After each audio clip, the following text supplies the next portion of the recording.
Le coup de foudre n'est pas romantique, c'est chimique. Et ton cerveau agit avant même que tu comprennes ce qui t'arrive. Le coup de foudre ne relève pas uniquement du romantisme. En quelques fractions de secondes, le système limbique s'active avant même que la réflexion consciente ne débute. L'émotion surgit avant l'analyse rationnelle. En moins de 300 millisecondes, le cerveau évalue inconsciemment la symétrie d'un visage.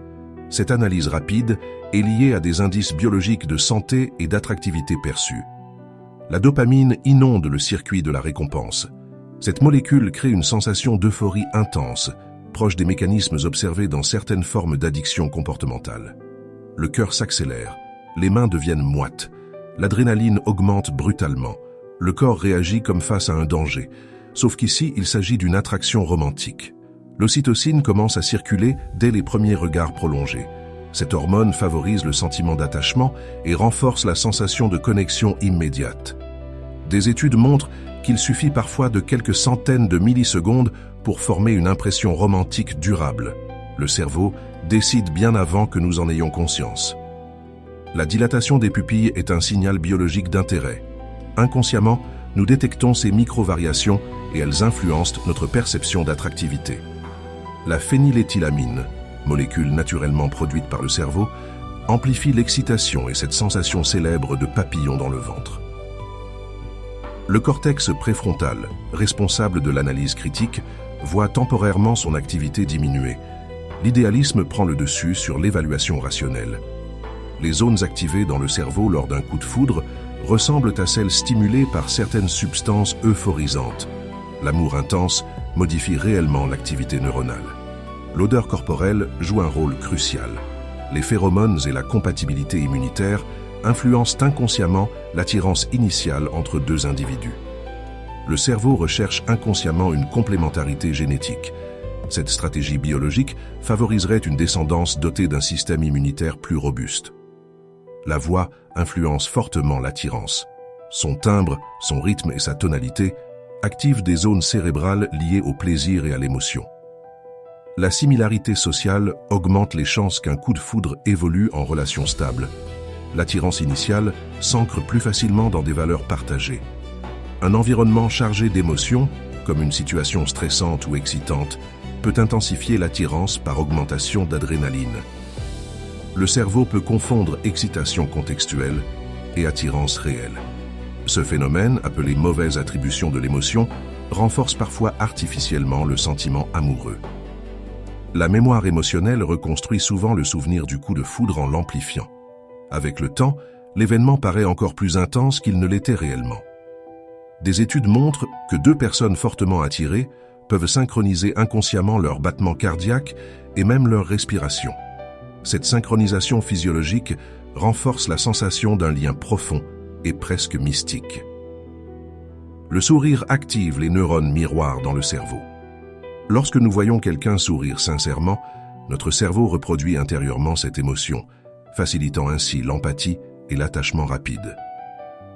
Les réseaux sociaux modifient le mécanisme du coup de foudre.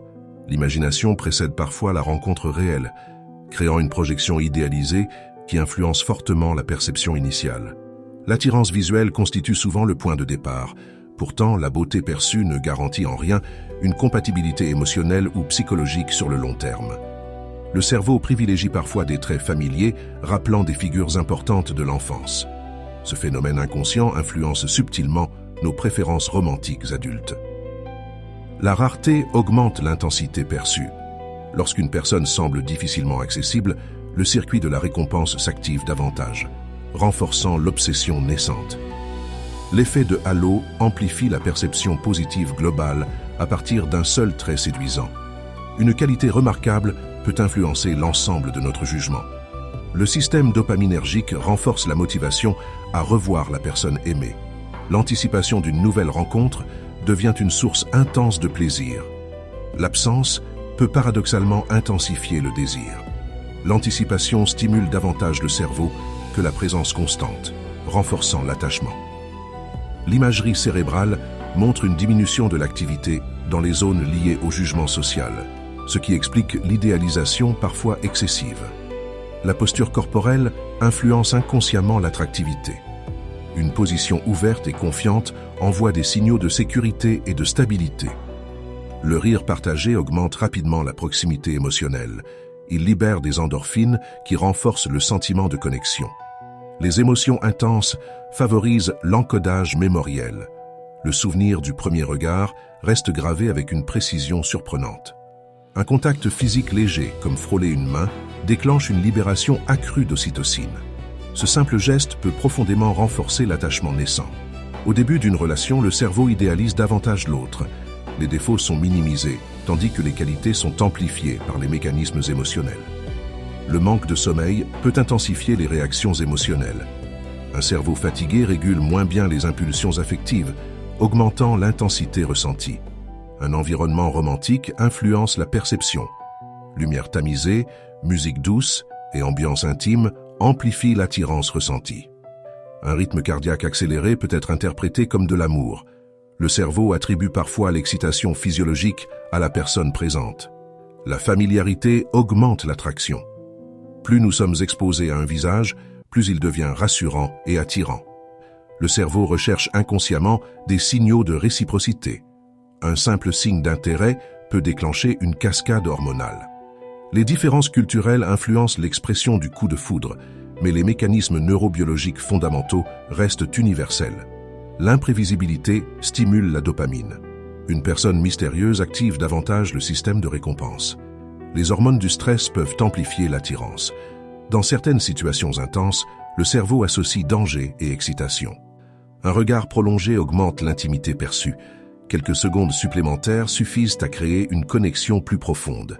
Les souvenirs sensoriels, comme un parfum ou une musique, peuvent raviver instantanément la sensation du premier coup de foudre. L'attirance n'est pas toujours réciproque.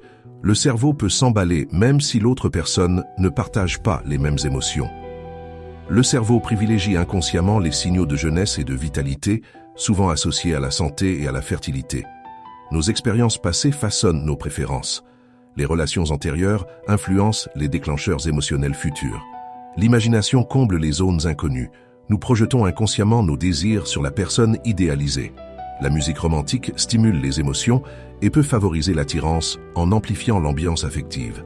Les odeurs agréables renforcent la connexion émotionnelle. L'olfaction est directement liée au centre de la mémoire et des émotions. La proximité physique augmente statistiquement les chances d'attachement. Plus deux personnes se côtoient, plus la familiarité renforce le lien. Le coup de foudre peut s'estomper si la réalité contredit l'idéalisation initiale. Le cerveau ajuste progressivement son jugement. Après l'euphorie initiale, les neurotransmetteurs redescendent. La relation entre alors dans une phase plus stable et moins intense.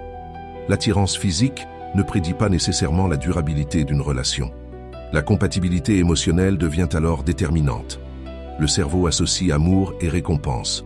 Chaque interaction positive renforce le circuit dopaminergique. Les personnes confiantes attirent davantage. La sécurité émotionnelle perçue influence fortement l'attirance initiale. La synchronisation des gestes, appelée mimétisme comportemental, renforce inconsciemment la connexion émotionnelle. Le stress chronique réduit la capacité à ressentir intensément un coup de foudre en perturbant l'équilibre hormonal.